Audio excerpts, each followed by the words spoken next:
You are watching a master at work.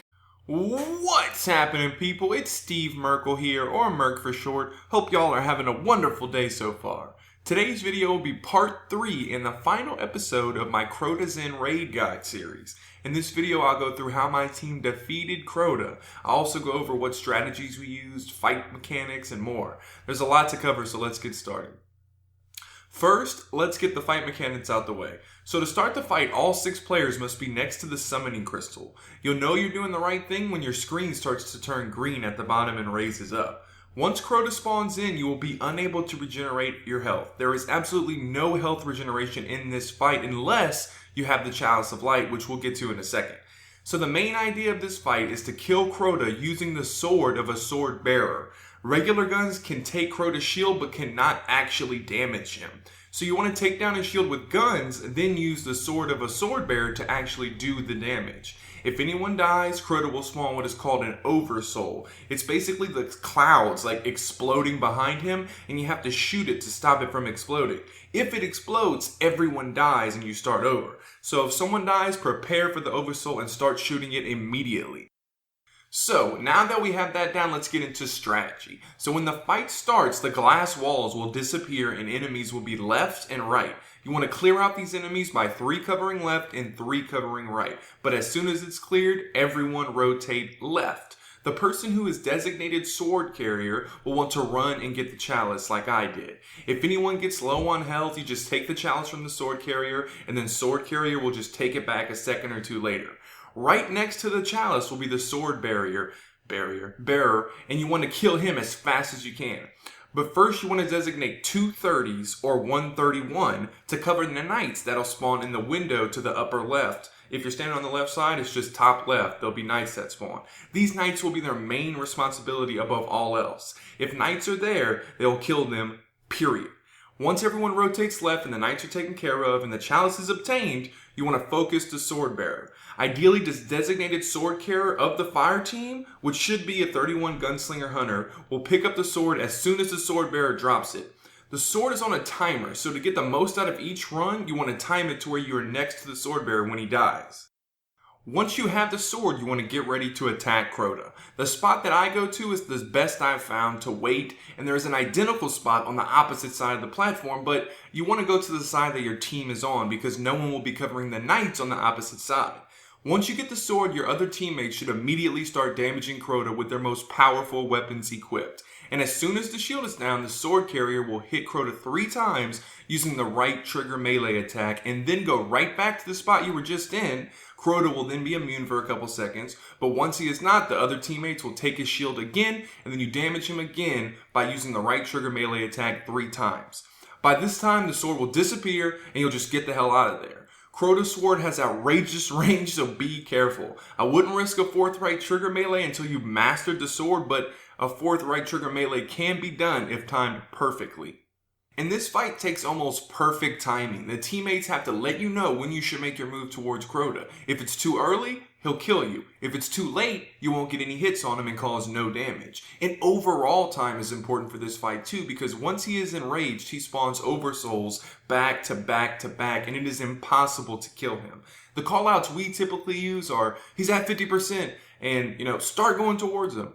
The sword carrier's goal is to arrive at Crota's feet while he is standing, but on his way to bend down. This will allow 3 right trigger hits easily. And pro tip real quick, if Crota starts to glow gold, he is about to stand up, so leave immediately if you see that. The sword is on a timer, so if anything goes wrong, you will not get max damage. The sword will just disappear from your hands. After this stage, Crota will then move to the right side of the map. It's the same game plan as before, just a little different. You want to insta-kill the sword bearer as soon as he spawns in, and then you want to go to the rock on the right side in the middle of the map, this rock that I'm showing you right here. This rock is perfect to use to jump on the platform. Once your team tells you to go, you jump up from the rock, get 3 right triggers, and then go towards the staircase on the right side. You want to go towards the staircase on the right side because Crota will sometimes go middle and he'll sometimes stay right. Staying on that staircase waiting for the second sword attack allows you to get to the middle faster if need be. Your team will have to call out, if he's middle or right or whatever, but it should be pretty easy if you just stay on the stairs. The knights on the right side window will shoot you when you're on the side of the map, so pay attention to them and jump around if you have to, or worst case, call for a little help. After that, everyone should go bottom middle to where you spawn in for this stage and prepare for 2 ogres to come. By this point, Crota should be at no more than 60% health. If he is not below 60%, you might want to think about wiping because the odds that he will be dead before he's in rage is slim to none.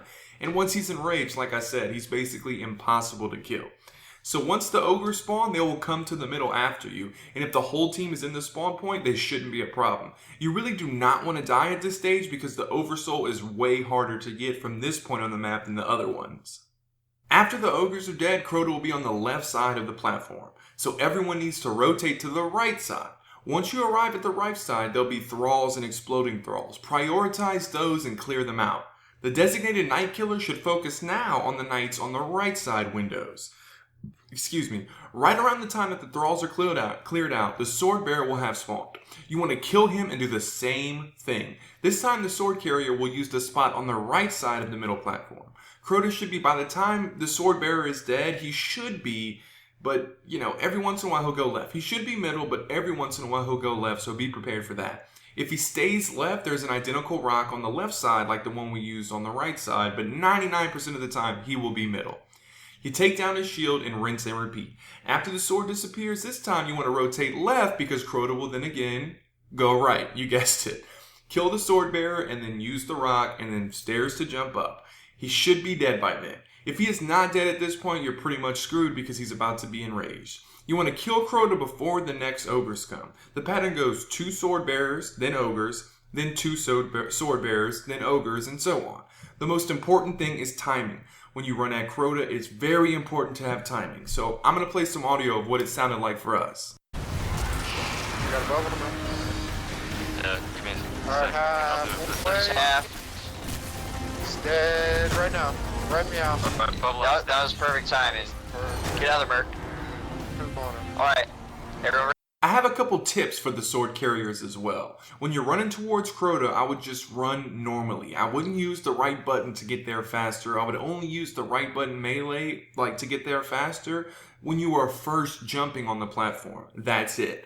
Also, if you jump onto the platform and start running to Crota and then realize that you're going to be there too soon, then just right trigger away from him once or twice and then start running back to him. That usually gives you enough time. And a lot of times it'll seem like you're getting there too soon, but you're actually getting to him in perfect timing. Remember, you want him to be standing up, but you want him to be standing up when you get to him, but on his way to kneeling down.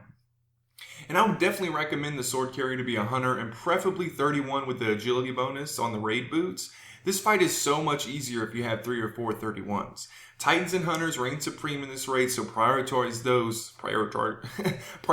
those over warlocks.